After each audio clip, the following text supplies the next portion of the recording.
Dark Side of the Ring Season 3 kicked off this past week.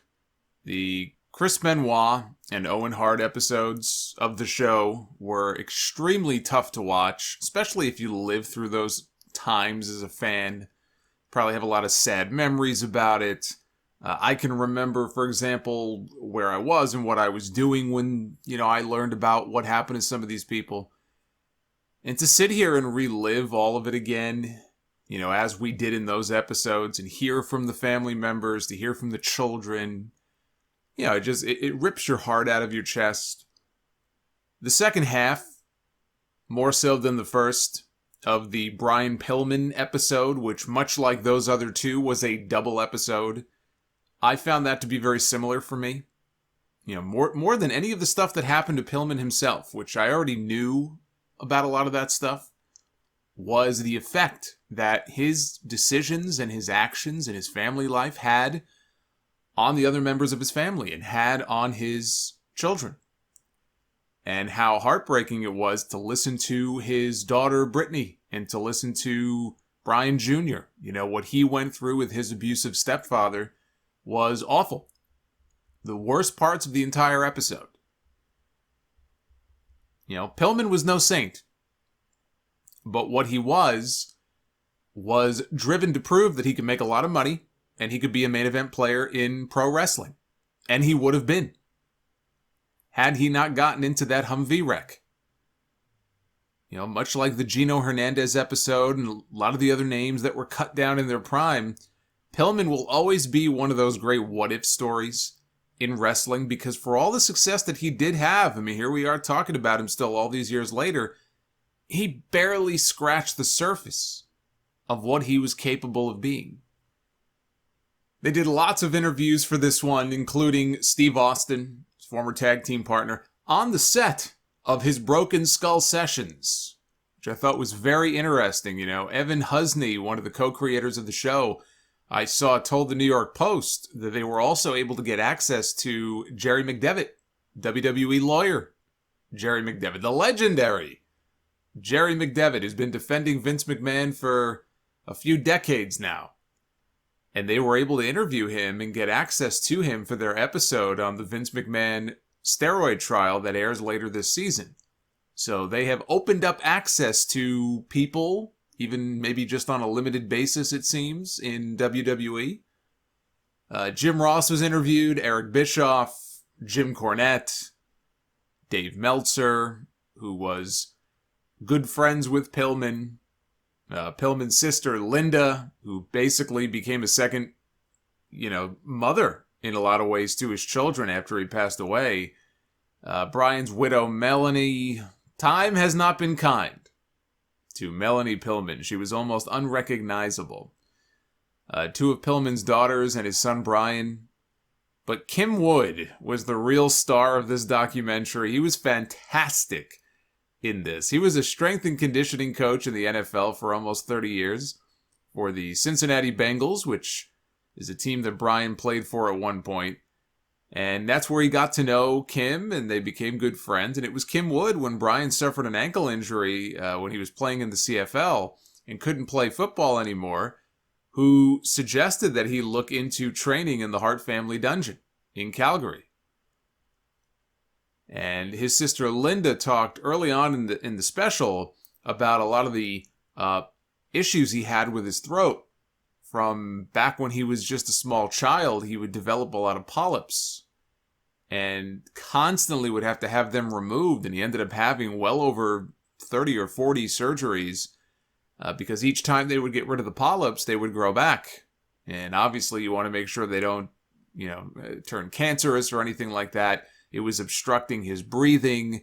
There was one story they told about, he needed an emergency tracheotomy, and the doctor's house was closer than the hospital. And so they did this procedure on the dining room table in this doctor's house where, they basically punctured a hole in his throat and performed a tracheotomy to try to save this poor kid's life. So that would attribute for the raspy voice that he had. And he was still having surgeries on his throat even later in life. There was some times he had to miss from WCW because he had to have another surgery on his throat. So it wasn't just a childhood problem that went away. He had, again, tens of surgeries, dozens of surgeries on his throat over the years. I said Meltzer is one of the people who was interviewed in this. Meltzer and Pillman, they were very good friends, and Pillman and Meltzer started trading tapes, which is how they got to know one another. And it was by Meltzer writing about Brian so much in The Observer that Jim Ross says he learned about Pillman and ultimately got him signed to a contract in WCW. And JR made the comment, he said, Dave was always a pretty good gauge for talent, which is sure to piss a lot of people off, I'm sure. But then they get into some of the family stuff, and, his sister talked about Brian's first wife, Rochelle, who Brian met at a club, and they lived together in Calgary. Ultimately, they moved down to Atlanta. That's where his daughter Brittany was born. They interviewed Brittany for this and said that when he wasn't wrestling and he wasn't on the road, his kids were his life. And Brittany thought that she was his oldest daughter for a while. Turns out that that was not the case, and she comes to find out later on that he has another daughter named Danielle, or Danny, who was 2 years older than she was, born to a different mother. And they interviewed Danny for this, and she said Brian met her mom at a bar. It was a very brief love affair. And she was born while Brian was still with Rochelle, and her mom tried to keep it quiet for a while, but, a girl needs her father. And when Brian found out about it, he didn't run from it. He embraced it. And she said that he was great. He was there for her all the time. And, when they get deeper into the family stuff, at the end of the day, it's nice that Brian cared about his kids and all, but they're very open about the fact that, he was cheating on this woman. Brittany said, look, she knows that her dad cheated on her mom many, many times, but she stayed with him. There was a weird story that came out of nowhere, it felt like, about Rochelle, I guess when Brian was at a show, being attacked by a man who was trying to rob her, and he stabbed her in the face. He stabbed her in the cheek with an ice pick. I was like, that's horrible, but I was like, well, that was unexpected. That's like something you would see out of a Friday the 13th movie. And obviously she survived, but I'm sure that was quite the harrowing experience. So on the wrestling front, they talked about the Hollywood Blondes team with Austin and Pillman in WCW. Stone Cold said he was pissed. When Pillman came up to him in the hallway one day and said, hey, we should talk about our finish. And Austin said, what are you talking about? He goes, you and I, we're a tag team now. And nobody bothered to tell Austin this, and he was furious because he thought he was on the right path as a singles star. He never had any aspirations to be a tag team wrestler. He wanted to be a singles guy. So he was not happy about it at first. Over time, obviously, they became good friends. He warmed to the idea. Their death knell came. It was a Clash of the Champions match. It was the Blondes against Ric Flair and Arn Anderson. It did a bad rating on TBS. And Cornette said that, Flair wasn't going to be the one to get the blame. And that was pretty much the beginning of the end of the Hollywood Blondes. And Austin is actually still kind of bent out of shape to this day about the fact that they broke them up without there being any real explanation. That's usually a Vince McMahon specialty, where he'll just break up teams for no reason. But this was going on in WCW back then as well. So Pillman meets Melanie, falls in love, and the problem there is that he is still married to Rochelle. So they eventually divorce, and things get really dark. I thought things got dark in the second hour of that Macho Man documentary on A&E. That was nothing compared to this. And Melanie is talking about, this situation where they were going to file for custody over Rochelle's daughter, Brittany. And that caused, a lot of drama within the family, and it's something that Melanie regrets to this very day. Brittany says that she made it very clear what she thinks of Melanie Pillman. She says that Melanie is literally the devil. She is the devil, which means she'll probably end up living to be 100, but she'll have to live with all the shit that she's caused and the things that she's done. And, for her part in this documentary, Melanie Pillman is, she does say she has a lot of regrets and she's very apologetic for certain things. Now, whether or not she's being sincere, I don't know. There's been a lot of stories and not very good about this woman over the years. So is this her trying to make herself look good and cover her ass? Probably, that's part of it. And then in other ways, she probably is legitimately remorseful. But when you really, and they didn't even cover all the stories about her here on the documentary. I tend to, I think it's completely understandable why Brittany would feel the way that she feels. She's talking about one day riding her bike. Brittany, when she was young, she was riding her bike outside and her mom came to see her. Technically, she wasn't allowed to visit her, but her mother wanted to see her daughter. Well, Brian and Melanie see this and they think that she's trying to abduct her. And so they file for kidnapping, or they filed kidnapping charges. Brian ends up with full custody. This obviously wrecked Rochelle because she had her daughter taken away from her. And Brittany says that her mom, was worried that she would never see her again. And she called one day to talk to Brian. But Melanie answered the phone and told Rochelle, even your own mother thinks that I would be a better mother to Brittany than you would ever be. Which is a pretty fucking evil thing to say to somebody. And Rochelle ends up calling her mother and tells her that she's going to commit suicide, and then she ends up shooting herself. There's no happy ending to that story. It's just fucking awful. Now, Eric Bischoff is interviewed in this, and he was talking about the fact that Brian was looking for more money. He wanted to renew or re-sign a new deal at $400,000. Eric couldn't give him that much money. And, Pillman huddled with Kim Wood and said, what do I have to do here? What do you suggest? And really, the beginnings of this loose cannon persona really stem from conversations that he had with Kim Wood, where he said, look, what is it that you can do to make yourself stand out? You're in an industry where, people thrive on that. They thrive on controversy, colorful characters, charismatic people who, kind of drive attention to themselves. What is it that you can do to put the spotlight on yourself? Drive up your value. That's what led to the loose cannon character. So the idea was they wanted Eric Bischoff to offer him a lot of money. Vince McMahon would hear about this and he would offer Pillman money. He would basically start a bidding war to get himself a better deal, and would probably then stick with WCW because it sounds like that's really where he thought he would, belong. I mean, WCW is kind of like a home to him. He thought he would fit in better there. They had footage of the Clash of the Champions, not pay-per-view, but event. Pillman was in a match with Eddie Guerrero, and he goes out to the floor. The announcers are sitting at ringside, Tony Schiavone and Bobby the Brain Heenan. And he grabs Heenan by the back of his jacket collar.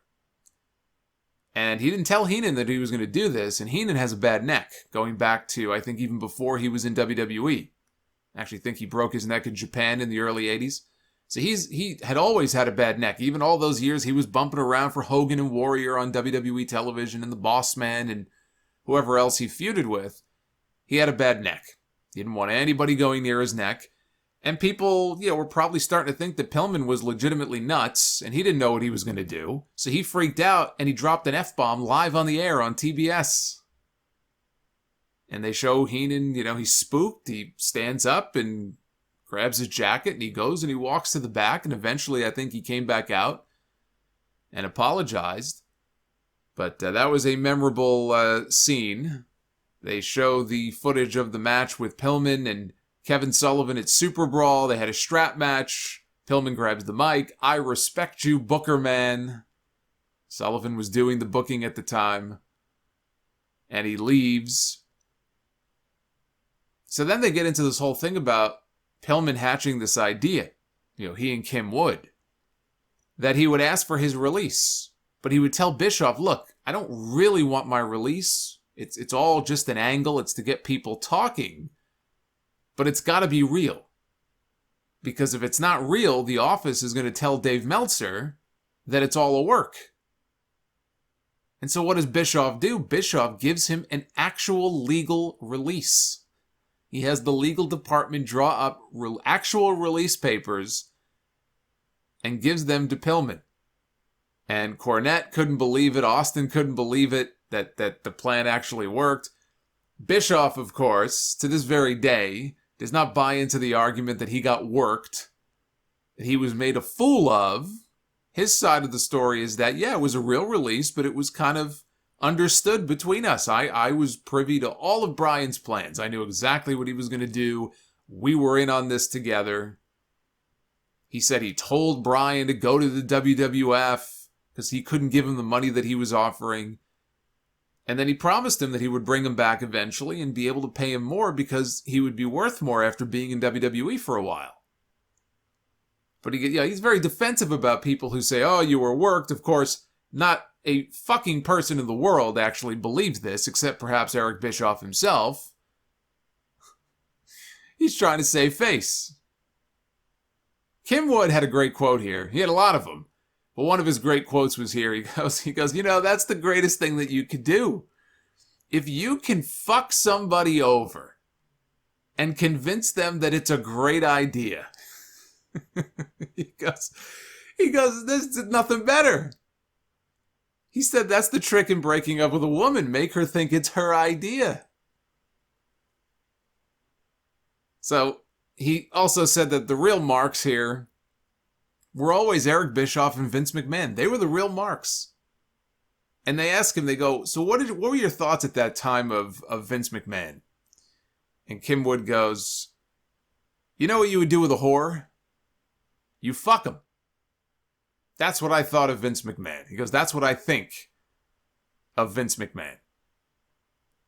The man has a way with words. I will say that.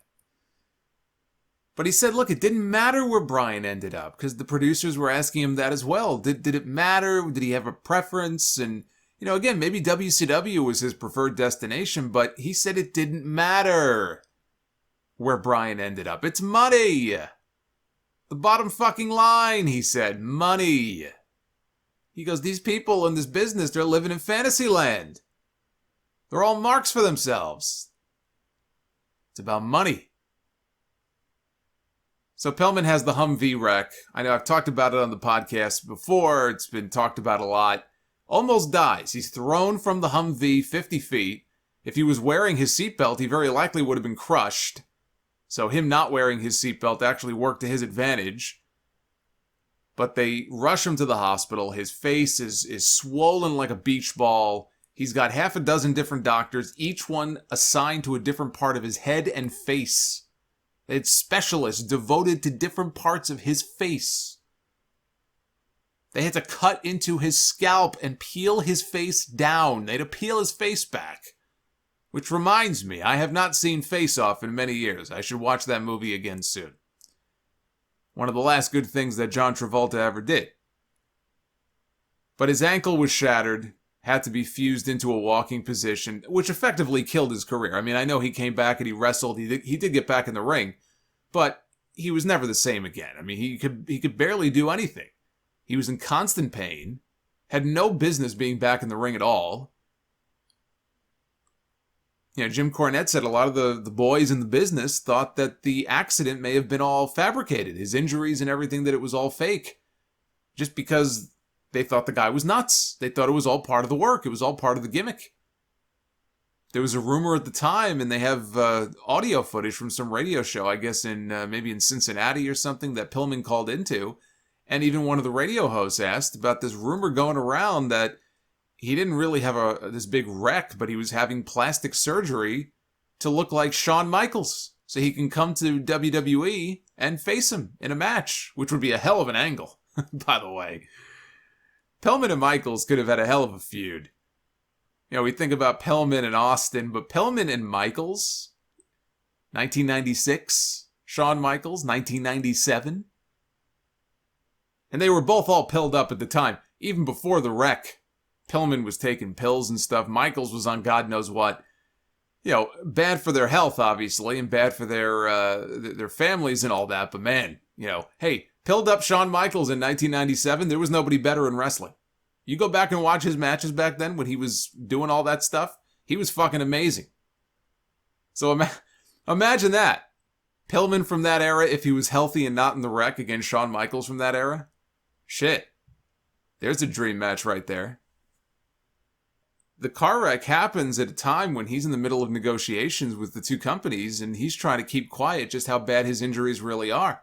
If either company knew how badly he was hurt, neither one of them would have wanted to sign this guy.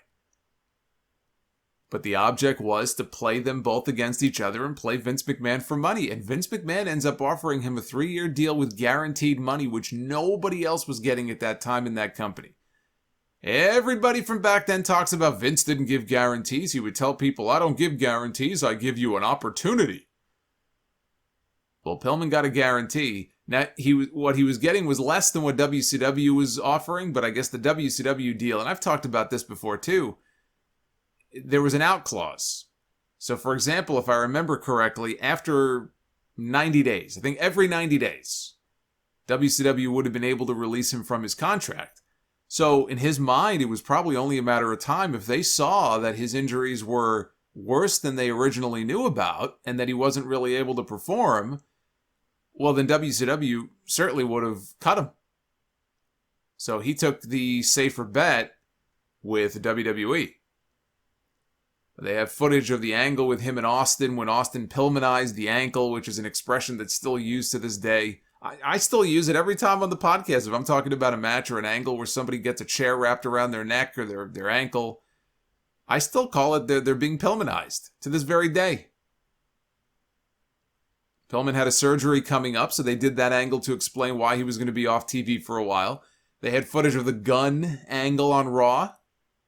I guess that would have been, what was that, October or November? I think November of 1996, which was very controversial at that time. And Vince McMahon, they had footage of him apologizing on Livewire the weekend after because USA Network was not very happy about that.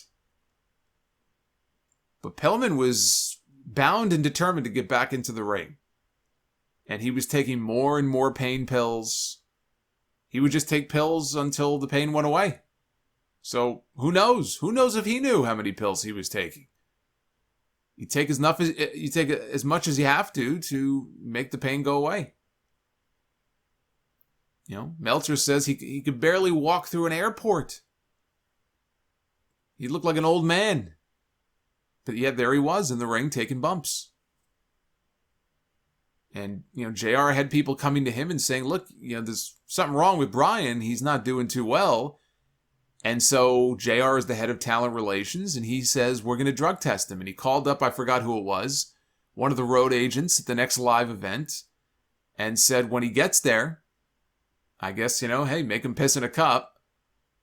Brian felt betrayed by this, and JR said to him, look, we're just trying to save your life here, dude. So Pillman calls Meltzer to vent. Says he felt singled out, told Dave, look, all they're going to find in me are prescription drugs. And the test comes back, and it was prescription drugs and steroids. But his attitude was, everybody's doing it. Why am I being singled out over everybody else? So then it comes to Pillman's death. The day of the Bad Blood In Your House pay-per-view in October of 97, the night of the very first Hell in a Cell match with Undertaker and Shawn Michaels is marred by the announcement at the beginning of the show that Brian Pillman was found dead in his hotel room in, I believe it was Minneapolis. And Jim Cornette tells the story about, how they found out. He was the first person to know. Usually for a pay-per-view, guys are at the building by 1 o'clock. Well, it was 5 o'clock, and nobody knew where Pillman was, and he had a match that night.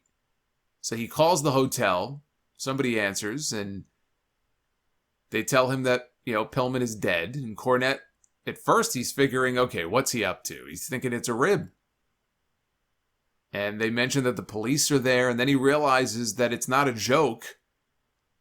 And he goes and tells somebody, go get Bruce. And they're like, well, Bruce is busy doing a go get Bruce. Pillman is dead. And he gets all choked up. You don't see Cornette get choked up very often. It happened during the Owen Hart special. Happened again here. You can understand why. I mean, it takes you back to a period. Look, those are dark days. These guys work together on the road. They travel together. I'm not saying, Cornette and Pillman specifically, but, Pillman at the time is early 30s, early to mid 30s. You're not supposed to be getting a phone call that somebody at that age that was found dead. It affects you. That shit doesn't go away. Here we are 23 years later, and the guy's getting choked up just thinking back to what was happening that night. Now, one of the more damning things in this special was Raw the following night, which I believe is the first instance I can remember of WWE doing a 10-bell salute with all the wrestlers gathered on stage like that. Unfortunately, we've had a lot more of that in the years since, but I think Pillman was the first. And certainly it was the first time they did a kind of like a tribute show. They turned Raw into a tribute show. But it's remembered for the Vince McMahon interview.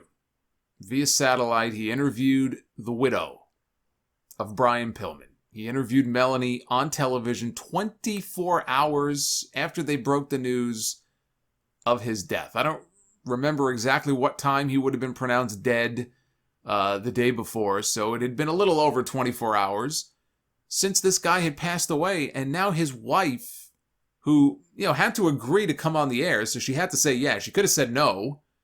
She did say yes. But she agrees to come on the show, and she says here in the special, her only request for Vince McMahon was for him to not ask any questions about drugs. Because even she didn't know what the cause of death was. Now, the cause of death ended up being, heart disease, and he had a heart attack, I think. But it was heart-related. But they didn't know that yet because the death certificate hadn't even been issued.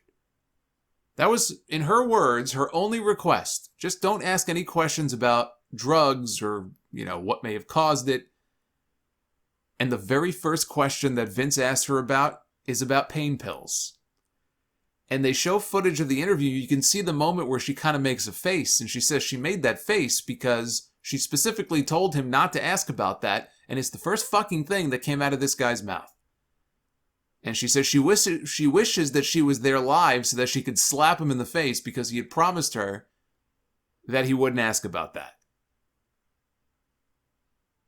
Then he's got the balls to ask her later on, well, what are you going to do now? You're a single mother of 5 kids. What are you going to do? Who asks questions like this to a grieving widow 24 hours after her father has passed away? It was sick then, and it's sick now. It's not that it makes Vince McMahon look worse. He looked bad then. This just reminds you, watching it, what a fucking scumbag he is. Talk about Pillman's funeral.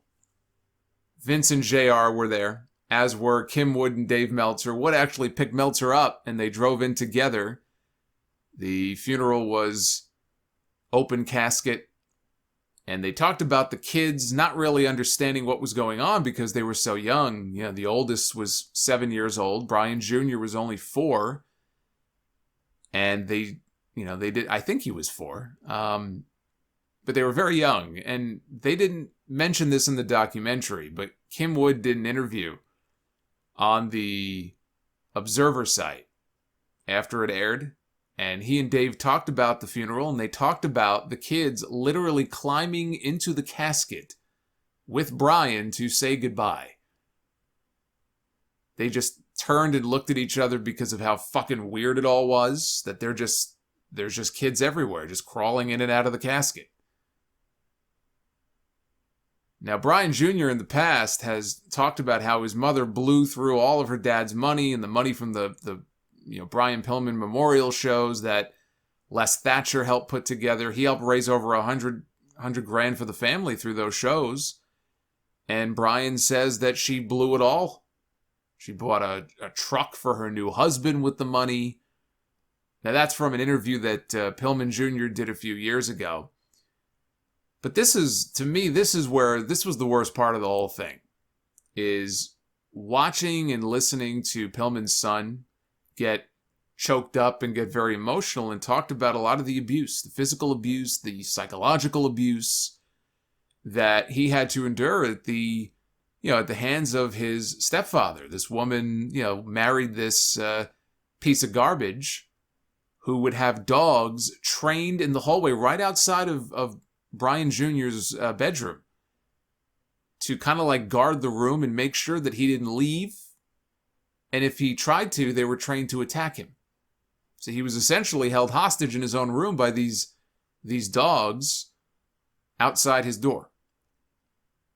And because he really wasn't able to socialize, he didn't make any friends, he didn't develop socially, he never learned how to throw a football, he never learned how to throw a baseball. Nobody ever did any of that stuff with him.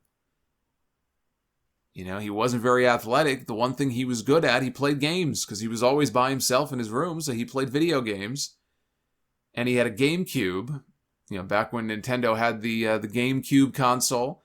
And he can remember his stepdad finding out about it, coming in and taking the GameCube and just tossing it and smashing it against the wall. He wouldn't even let him play games. And he was talking about the fact that everything he tried to latch onto was just yanked away from him. But Melanie is, again, she's very apologetic in parts and remorseful about certain things, and she says all she wants is for her kids not to be mad at her before she dies. And Brian Jr. says, my dad's not here anymore. All I have is my mom. As far as, like a blood relative, close relative, parents, right? You only have one mom and one dad. And his mom is still here. His dad is not. And he has made efforts to rekindle his relationship with her. And it's made him, he says, a better man. He's very happy that he at least still has a parent still left on this earth. And at the end of it, they talked about how Brian Jr. has followed in his dad's footsteps. He's getting into wrestling. He was in MLW for a time. Now he's in AEW. Linda Pillman is an absolute saint. That's Brian's sister, who's basically taken to helping, I don't want to say raise the kids, but basically keeping the family together. And she's kind of the de facto parent now for them all. She is just an absolute angel in this special. But I think at the end of the day here, Pillman's legacy is that he successfully created this character that ended up landing him the big contract that he craved. He just wanted to make more money and move up the ladder and provide for his family. He had all these kids. And he tried to figure out, what can I do to make myself stand out? I'm not the biggest. I'm not the toughest. I'm not a main event level guy. Not yet. What can I do? And he was successful in creating this persona and getting a lot of people in the wrestling business thinking that this guy is off his rocker. This guy is nuts. But then in a cruel twist of fate, he screwed himself out of what should have been the opportunity of a lifetime. And by all accounts, he probably would have wound up back in WCW at some point because, again, he viewed that as his home. But he would have been a massive star. If he stayed healthy, he would have been a massive star during that Attitude Era. He could have easily been trading that championship back and forth with Steve Austin in '98. Especially, if Brett leaves, and these are a lot of what ifs, but if Brett leaves, as he did, and Shawn has the back injury and he leaves, as he did, they would have needed someone like Pillman to help fill that void. But what his kids have been through, they deserve some happiness in their lives. I came away from this wanting to see Brian Jr. go on to become a big star and achieve all the things that his father never did because, he got cut down at such a young age. He's got a lot of people rooting for him after this. I can guarantee you that. Now we have a schedule here for the remainder of the first half of this season. They're breaking it up into two parts. The second half of the season, I think, is coming up later on in the summer. This Thursday is May 13. That is the Ultra Violence of Nick Gage. And the description is Nick Gage is the self-proclaimed king of deathmatch wrestling, but his road to the top has been marked with a 6-year prison sentence for armed robbery and personal tragedies. So that's the next episode coming up this Thursday. The following Thursday on the 20th is Collision in Korea, which was well, back-to-back days. They had wrestling matches in North Korea. I just talked about this in the history segment this week. Ric Flair has talked about it before. Scott Norton was there. A lot of people were there. Very interesting story. We'll see how they stretch that out into an entire episode. May 27th is Becoming Warrior. The Ultimate Warrior was a divisive force in and out of the ring. His first wife reveals how an aspiring chiropractor morphed himself into wrestling's most polarizing figure. So they found the Warrior's first wife and interviewed her for this special. And remember, Warrior is getting the A&E treatment as well. And that is done in cooperation with WWE. These are not. Very curious to see how different these two are. Just the nature of this. It's called Dark Side of the Ring, so you know it's going to be darker. It's in the name of the show. But I'm still very curious to see what is covered here as compared to what is covered on the A&E special in a few weeks. June 3rd, In the Shadow of Grizzly Smith. I think this is going to be the darkest one of them all. Having survived familial abuse at the hands of their father and the mysterious abduction of their sister, Jake the Snake and his siblings struggle to reconcile with their past. I feel like I'm going to need a therapy session when that episode is over. I mean, you had me at Jake in terms of the darkness of it, but you look up Grizzly Smith, this is not going to be a fun episode. And on June 10th, it is the Dynamite Kid. Dynamite Kid earned worldwide fame with a riveting, self-sacrificing style, but violent confrontations outside the ring would destroy his family, his body, and his legacy. So they're getting real dark this season. But it's a well-done show. They take great pains not to sensationalize things too much. You know, they have the reenactments during the show, which I like.